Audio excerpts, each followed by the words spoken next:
یہ ایک ایونٹ ہوا، بڑا زبردست پریسٹیجیس ایونٹ ہوا، سندھ گورنمنٹ کی طرف سے آرگنائز کرایا گیا، مارکہ حق کو سیلیبریٹ کیا تھا، اپنے غازیوں کو، اپنے شہیدوں کو خراج عقیدت بھی اس میں پیش کیا گیا، اور ہمارے سندھ کے جتنے بھی ہائی پروفائل شخصیات وہاں پر موجود تھیں، اس کے ساتھ ساتھ ڈپلومیٹس بھی موجود تھے، میڈیا کے نمائندے موجود تھے، اور خطابات بھی اور بہت ہی پیپلز پارٹی کی خوبصورت، سینئر اتنا قیادت کی طرف سے۔ آرگنائزڈ، اتنا خوبصورت ایونٹ تھا کہ ہم تو میں تو وہاں رونے بھی لگ گئی، اتنا ایموشنل ہو گئے، یاد تازہ ہو گئی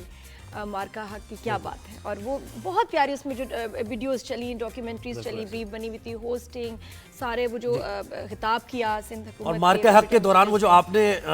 ظاہر آپ ایموشنل بھی ہو گئی تھی، پھر آپ کو ایک دم سے یعنی آپ مطلب آپ کو یو ور ناٹ ایکسپیکٹنگ کہ آپ سے بات کی جائے، اور آپ سے بات ہوئی، اور بالکل مجھے صدرہ میری طرف آئیں، میں نے کہا ارے تو پھر پرانا جو سارا ایکسپیرینسز تھے ہمارے ایک سال پہلے کہ ہم نے وہ دوبارہ اس کو دہرایا، بہت خوبصورت، بہت اچھا ایونٹ۔ تو اس ایونٹ سے متعلق ہی ہم بات کریں گے اور مبارکباد بھی پیش کرتے ہیں سندھ گورنمنٹ کو۔ ہمیں جوائن کیا ہے سعدیہ جاوید صاحبہ نے، اسپوکس پرسن ہے سندھ۔ سعدیہ صاحبہ گڈ مارننگ، ویلکم کرتے ہیں شو پر، آپ کو کیسی ہیں؟ تھینک یو ویری مچ، آپ دونوں کو بھی گڈ مارننگ، میں بالکل ٹھیک ہوں۔ سعدیہ جی کتنا اچھا ایونٹ تھا، بہت خوشی ہوئی، واز سو نائس۔ ہاں جی بالکل، جب قومیں اپنی افواج کے ساتھ کھڑے ہو کر کوئی فتح حاصل کرتی ہیں تو اس کو بالکل سیلیبریٹ کرنا چاہیے، جو کہ ہم کر رہے ہیں۔ Sindh government is the first government جس نے آفیشلی مارکہ حق ہم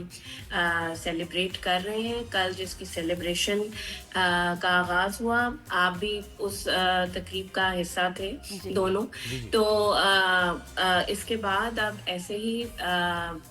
9 کو سیٹرڈے کو جو ہے وہ ہم سی ویو پہ ایک ایونٹ رکھیں گے جو پبلک اس میں ہمارے ساتھ ہوگی، اور ہم سیلیبریٹ کریں گے۔ پاکستان کا سر فخر سے بلند ہوا دنیا میں۔ دیکھیں، ایک تو ہم پولیٹیکلی پاکستان ڈپلومیٹکلی بہت آئسولیٹڈ تھا۔ مارکہ حق سے پہلے دنیا میں پاکستان کو آئسولیٹ کیا تھا ہندوستان نے۔ ہم پہ بہت سارے بہتان الزامات کہ ہم دہشت گردوں کی نرسری ہیں، ہمارے ملک میں دہشت گردی پنپتی ہے، ہم جو ہے وہ ہمارا نام آپ کو یاد ہوگا کہ وہ گرے لسٹ میں پڑا تھا۔ اس وقت بھی ملٹری اور سویلین قیادت نے محنت کر کوشش کر کاوشیں کر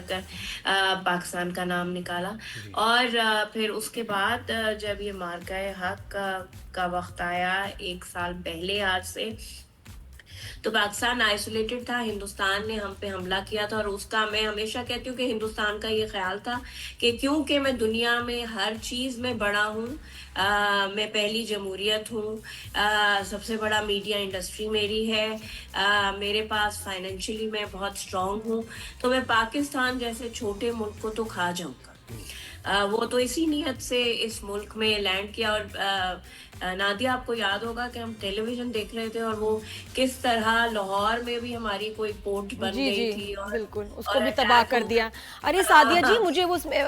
میجر نوبڈی کے مجھے وہ الفاظ کہ جی نیوی اپنا بھی حصہ ڈالو، تباہ کر دو، پھونک دو ان کو، ایسے کوئی کسی ملک کے لیے، ان کے شہریوں کے لیے ایسے کیسے کہہ سکتا ہے؟ اتنی نفرت، اتنی نفرت۔ ہم اتحاد کے ساتھ چلے، پولیٹیکل اور ملٹری لیڈرشپ جب اتحاد کے ساتھ چلی تو پاکستان کی افواج کے تینوں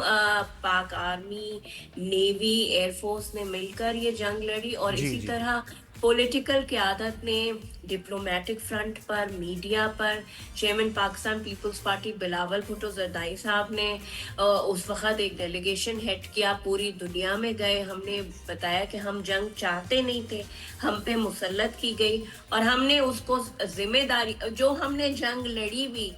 جب ہم نے انڈیا کو رپلائی کیا تو اس کو بھی ہم نے ذمہ داری کے ساتھ، کسی سویلین کیجویلٹی کی رپورٹ نہیں ہوئی، ہم نے صرف ان کے جو انسٹالیشن تھی، ملٹری انسٹالیشنز تھیں، ان کو اٹیک کیا۔ ہندوستان سے کوئی خبر نہیں۔ جب ہندوستان نے پاکستان پہ حملہ کیا تھا مارکہ حق کے، جب وہ کیا تھا آپریشن سندور، بنیان المرصوص،